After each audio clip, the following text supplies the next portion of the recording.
أصعب لقطة في تاريخ الكرة المصرية هي لحظة اعتزال محمد أبو تريكة على استاد المقاولين العرب في ماتش الأهلي وأورلاندو بايرتس في نهائي دوري أبطال أفريقيا سنة 2013.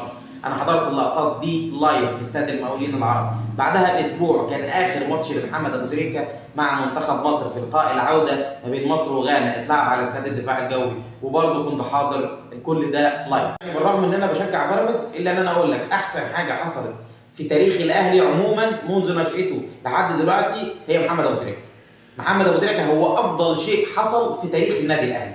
محمد ابو تريكه احنا لو اخذنا ساعات نتكلم عنه مش هنوفيه حقه، يكفينا اقول لك ان هو اللاعب المصري الوحيد اللي لما كان بيروح اي دوله عربيه كل الجماهير كانت بتسقف له. وسنه 2010 في عز الازمه اللي كانت ما بين الجماهير المصريه والجماهير الجزائريه في ماتش الاهلي وشبيبه القبائل في الجزائر، الجماهير الجزائريه حيت محمد ابو تريكه وسقفت له.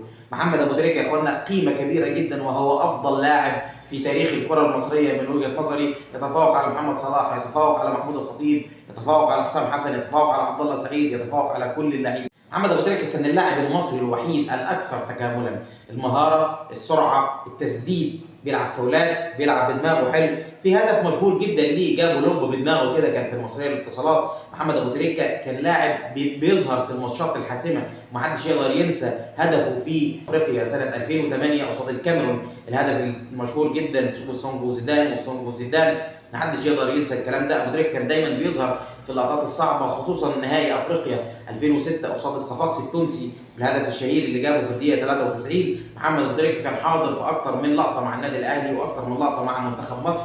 الجماهير في الامارات، جماهير بنياس، ما يقدروش ينسوا محمد ابو تريكه وظهوره معاهم ولما اخذ معاهم كاس الامارات. محمد ابو تريكه اللاعب الذي لن يتكرر ابدا.